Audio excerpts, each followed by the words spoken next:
ಈಗ ನನ್ನೆಲ್ಲ ಪತ್ರಕರ್ತ ಮಿತ್ರರಿಗೆ, ಸಮಸ್ತ ಮೈಸೂರಿಗರಿಗೆ, ಎಲ್ಲ ನಮ್ಮ ಕನ್ನಡ ಕುಲಬಾಂಧವರಿಗೆ ಮಕರ ಸಂಕ್ರಾಂತಿಯ ಶುಭಾಶಯಗಳು.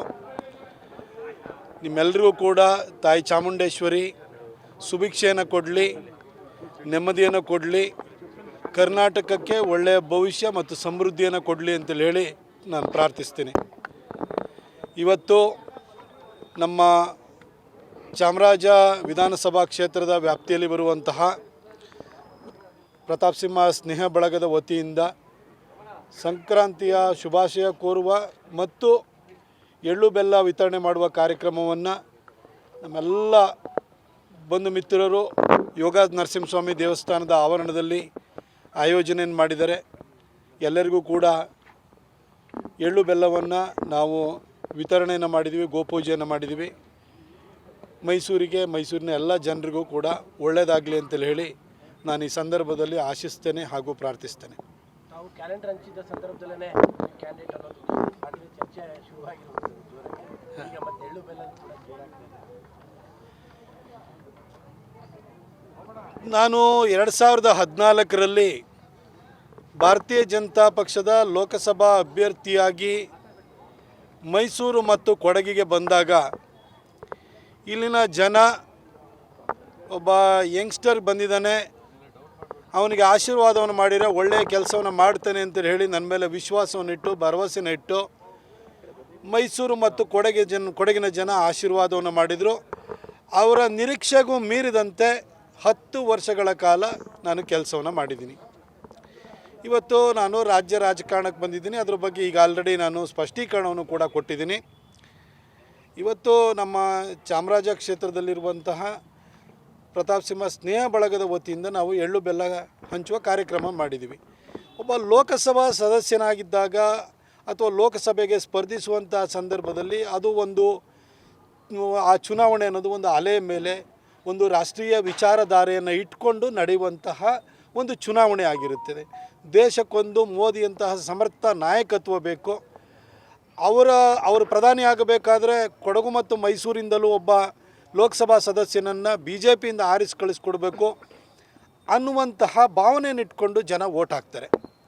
ಆದರೆ ಗ್ರಾಮ ಪಂಚಾಯಿತಿ ಬಂದಾಗ, ಕಾರ್ಪೊರೇಷನ್ ಚುನಾವಣೆ ಬಂದಾಗ, ವಿಧಾನಸೌಧದ ಚುನಾವಣೆ ಅಂದರೆ ವಿಧಾನಸಭೆಯ ಚುನಾವಣೆ ಬಂದಾಗ ಜನ ನಮ್ಮ ಯೋಗಕ್ಷೇಮವನ್ನು ಯಾರು ನೋಡ್ಕೊಳ್ತಾರೆ, ಪೌರ ಸಮಸ್ಯೆಗಳನ್ನು ಯಾರು ಪರಿಹಾರವನ್ನು ಮಾಡ್ತಾರೆ, ಯಾರು ನಮ್ಮ ಕ್ಷೇತ್ರದ ಅಭಿವೃದ್ಧಿಯನ್ನು ಮಾಡ್ತಾರೆ, ಹಿತಚಿಂತನೆಯನ್ನು ಮಾಡ್ತಾರೆ, ಜನರಿಗೆ ಉಪಕಾರ ಮಾಡದೇ ಇದ್ರೂ ಪರವಾಗಿಲ್ಲ ಉಪದ್ರ ಮಾಡದೇ ಇದ್ದವ್ರು ಯಾರು, ಹಾಗೂ ಜನರ ಜೊತೆ ಯಾರು ಸ್ನೇಹ ಸಂಬಂಧದಿಂದ ಇರ್ತಾರೆ ಅನ್ನೋದನ್ನು ನೋಡಿ ಚುನಾಯಿಸ್ತಾರೆ.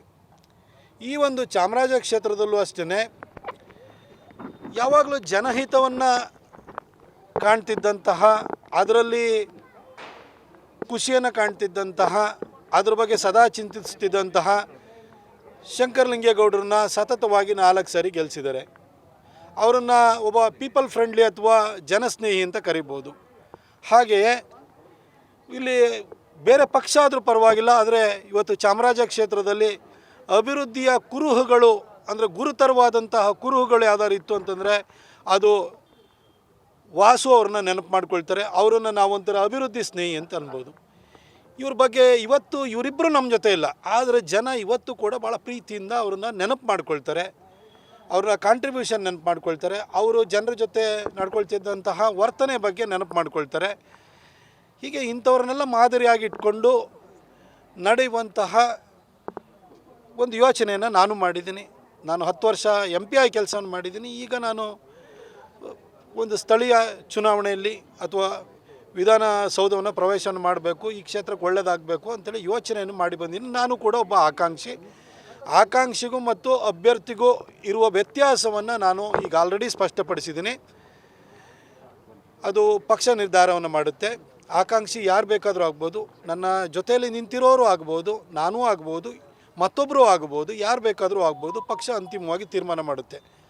ಆದರೆ ಚಾಮರಾಜ ಕ್ಷೇತ್ರದ ಒಂದು ವಿಶೇಷತೆ ಏನಂತಂದರೆ ಇದು ಬೆಂಗಳೂರು ಸೌತನ್ನು ಹೇಗೆ ಒಂದು ವಿದ್ಯಾವಂತರ ಕ್ಷೇತ್ರ ಅಂತ ಹೇಳ್ತೀವಿ, ರಾಷ್ಟ್ರ ಮಟ್ಟದಲ್ಲಿ ಹೋದರೆ ಡೆಲ್ಲಿ ಸೌತನ್ನು ವಿದ್ಯಾವಂತರ ಕ್ಷೇತ್ರ ಅಂತ ಹೇಳ್ತೀವಿ, ಹಾಗೆ ಕರ್ನಾಟಕ ವಿಧಾನಸಭೆಯ ವಿಚಾರ ಬಂದಾಗ ವಿದ್ಯಾವಂತರ ಕ್ಷೇತ್ರ ಅಂತೇಳಿ ಹೇಳಿದರೆ ಅದು ಚಾಮರಾಜ ಕ್ಷೇತ್ರ.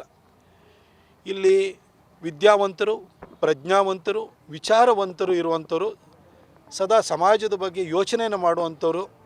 ಇಲ್ಲಿ ಆರ್ ಕೆ ಲಕ್ಷ್ಮಣ್ ಅಂತವರು ಕೂಡ ಇಲ್ಲಿ ಬಾಳಿ ಬದುಕಿದಂತಹ ಜಾಗ ಇದು. ಇಲ್ಲಿ ಭಾರತೀಯ ವಿದ್ಯಾಮಂದಿರ ಇದೆ, ಕೇಂದ್ರ ಸರ್ಕಾರದ ಎಲ್ಲ ಉದ್ದಿಮೆಗಳಿಲ್ಲಿದ್ದಾವೆ, ಇಲ್ಲಿ ಅತಿ ಹೆಚ್ಚು ಶೈಕ್ಷಣಿಕ ಸಂಸ್ಥೆಗಳಿದ್ದಾವೆ. ಹಾಗಾಗಿ ಈ ವಿದ್ಯಾವಂತರ, ಪ್ರಜ್ಞಾವಂತರ, ವಿಚಾರವಂತರ ಪ್ರತಿನಿಧಿ ಯಾರಾಗಬೇಕು ಅನ್ನೋದನ್ನು ಇಲ್ಲಿನ ಜನ ತೀರ್ಮಾನ ಮಾಡ್ತಾರೆ.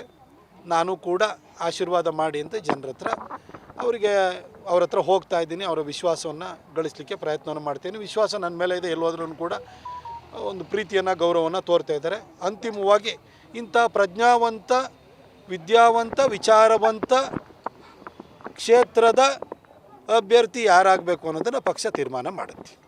ಸರ್, ಈಗ ಶಿಡ್ಲಘಟ್ಟದ ವಿಚಾರ ತಾವು ಗಮನಿಸಿದ್ದೀರಿ. ಅಂದರೆ ಅಲ್ಲಿಯ ಪೌರಾಯುಕ್ತರಿಗೆ ಕಾಂಗ್ರೆಸ್ನ ನಾಯಕ ಆವಾಜ್ ಹಾಕಿರುವಂಥದ್ದು. ಅಂದರೆ ಹೆಚ್ಚಿನ ವಿಡಿಯೋಗಳಿಗೆ ಪ್ರತಿಧ್ವನಿ ಯೂಟ್ಯೂಬ್ ಚಾನೆಲ್ ಸಬ್ಸ್ಕ್ರೈಬ್ ಮಾಡಿ, ಬೆಲ್ ಐಕಾನ್ ಕ್ಲಿಕ್ ಮಾಡಿ.